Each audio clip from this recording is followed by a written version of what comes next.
Alright guys, welcome back to Modern Life for the 70s Mind. My name is Bob. If by chance you're new to this channel, please click the subscribe button below and don't forget to also click the notification icon. That's important, so you'll be notified instantly whenever I release any new content, which is always kind of fun. If you're interested in my Cabinet of Curiosities, there will be a link to that segment at the end of my video as well. You can also visit my YouTube channel and my playlists, and you'll see the selections for both my reaction videos as well as my Cabinet of Curiosities. Sorry I've been a little absent over the last few days. I did have to travel up to the Northeast and had to battle some snowstorms, believe it or not. So now I'm back in the comfort of my home here in the Chicago area. So I am glad to be back and creating some videos. I had promised to do a video on Angelina Jordan's Seventh Heaven, which I did. Unfortunately, I think I did that last Thursday or something. Unfortunately, that got blocked. So I filed a dispute, and hopefully within 30 days, that'll be up and you'll be able to see what I did. I really enjoyed the video, so I was really disappointed when they've been blocking. Seems like more and more of hers are getting blocked, but let's hope that they realize it's just a reaction video and that it will be released. So I'm going to try an earlier video of hers today. It's going to be a song called Summertime. I'm sure, especially if you follow Angelina Jordan, you've probably heard this. The song was written, I believe, in the 30s, and it's really one of my old-time favorite jazz standard songs. My favorite version has always been Ella Fitzgerald and Louis Armstrong, who did that in 1957. I love that version a lot. I love the contrast between Ella's voice and Louis' voice. It just really made the song so wonderful. How you can take two completely different sounds and merge them together like they did and come out with something amazing was just a pleasure to hear. So that's always been one of my favorites. But I've never heard Angelina Jordan's version of it, but we will today. All right, let me get things set up here. And I'll get the video set up, I'll get my headphones on, and I'll be right back, and we'll dive right into that. Thanks, guys. And I'm back. All right, like I said, I'm pretty excited about hearing this video from Angelina Jordan. It's been a little bit of a time since I've done one from her, so at least one that's hopefully going to get through. So I'm really excited about hearing another one from her. Why don't we just get right into it? So here's Angelina Jordan. It is a live version. I don't know if she's got any studio cuts or not, but this is a live version of Gershwin's Summertime. Here we go.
So hush, little baby, don't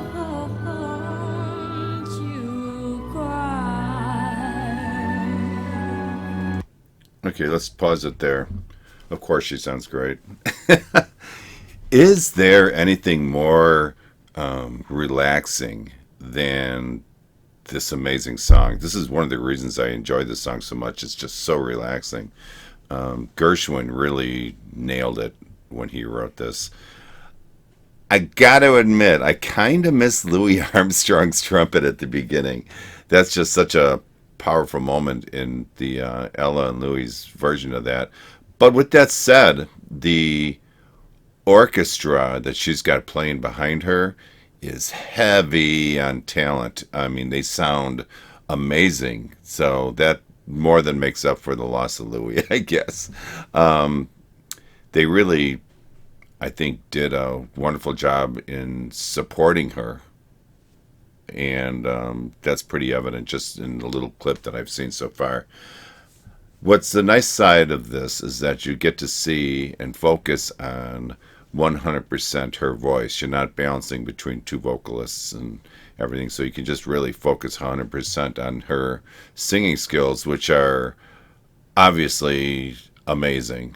She's singing a very classic version, in my opinion, of this song. She's not really changing it up all that much. She's just keeping it kind of simple, and she's not really forcing anything, which is wonderful for this song, because I think if you try to over sing this song, I think it takes away from the peacefulness and the tranquility, if you will, of the song. So I think she's doing a great job.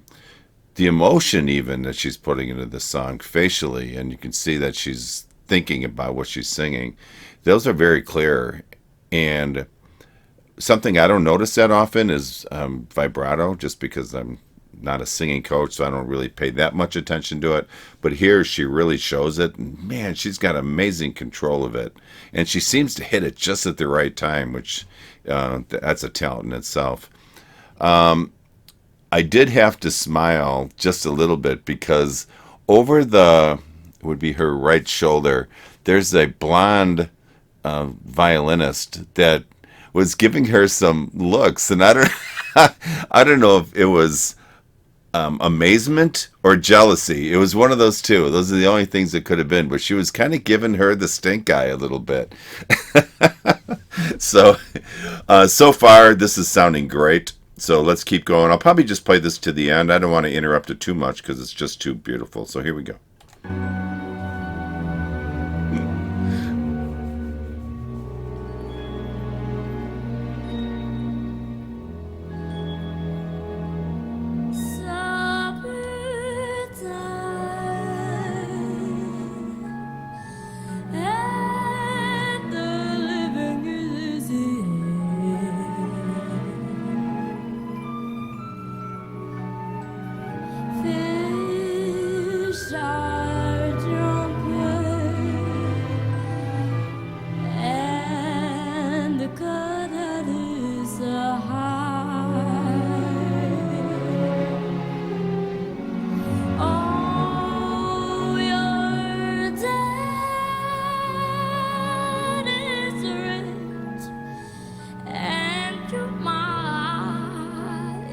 Good looking.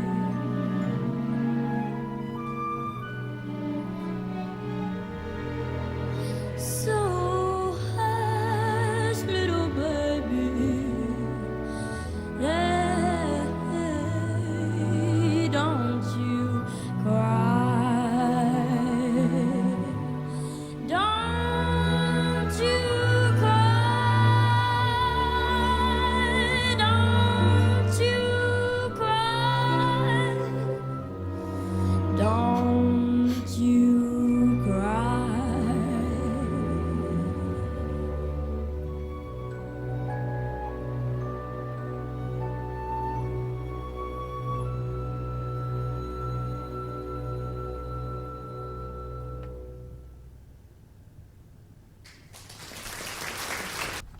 All right, so the look was back.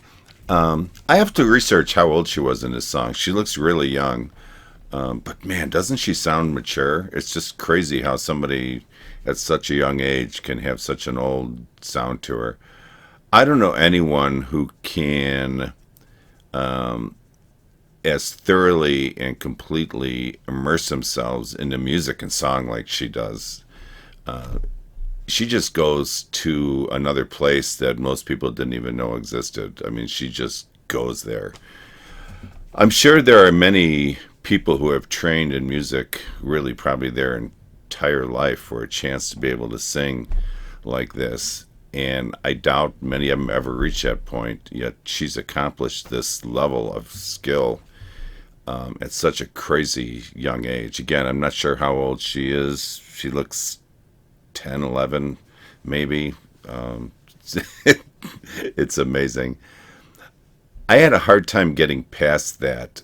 You kind of get wrapped up in the wow factor of like, wow, she is so young. How does she do this? And I really have to struggle to stop saying that in my mind and just listen to the song.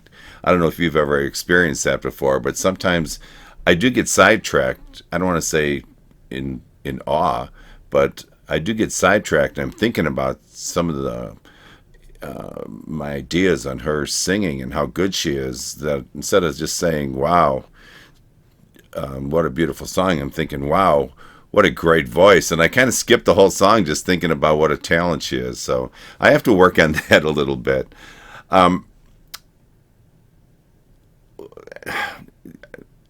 As usual, I always try to run out of things to say with her. I'm kind of at a point, though, with her where nothing surprises me anymore. I almost expect it now. I've heard enough of her videos now. I'm past the first one, which was just mind-blowing. And I kind of expected when I go into these videos, Bob, get ready because you're going to be hearing a killer song again. I think it's just because she's such a perfectionist that she sets these extremely high standards for herself, and it shows. And that's exactly why I get excited about hearing these Angelina Jordan songs. Every song is an amazing trip to this musical Never Never Land that she's developed. This song was really, in my mind, like a triple play. It's an amazing song, one of my favorite jazz standards. It was a crazy good orchestra. They were wonderful, and mostly an amazing vocalist. So 100% love this song. So let me do this. Let me clear this off, and I will be back with my final thoughts. Thanks, guys. All right, welcome back. That was fun. I get to add another Angelina Jordan song to my musical playlist every time I do a reaction, so I can check it off. I've heard it, so now I can keep playing it. She has set yet another high bar for others to attempt to sing this song after she's recorded one. I kind of feel sorry for those people. I hope one day to find somebody who can outdo her, because that would be amazing. But for now, she is definitely the gold standard, especially I think of like jazz music and jazz standards, for which I love so much. She nailed this song from really beginning to end, and the talented orchestra that backed her up did an amazing job. What a wonderful combination for us to hear her voice and that music right behind her. It was beautiful. It would have been cool to hear the trumpet, because that's such a important part of the Louis Armstrong version. I'd love to hear the trumpet, but it would have been cool if they would have thrown in more of a modern person, like a Terrence Blanchard, who's won, if you're not familiar with him, he's won multiple Grammys, and I think that would have put the song over the top. But I loved it the way it is. I'm not taking anything away from the song. I just think, really, when I listen to these songs, I just am so concentrating on Angelina Jordan's voice that anything else that gets added into the music is just a plus. So, love the song. I really appreciate the recommendation. A number of you guys have suggested I react to this, and I'm glad I did. And I can take it off the list. So the Angelina Jordan request list goes down by one. All right, guys, if you liked the video, please click the like button below, and please subscribe to my channel, as well as click the notification icon so you can be aware of when I post new videos. I will be back shortly, within the next day or so, with some more reactions, because like I said, I've been out of town and I'm a little bit behind on things. So, all right, guys, thank you for listening. I really appreciate it. Peace out, and we will talk soon, okay? Take care. Bye-bye.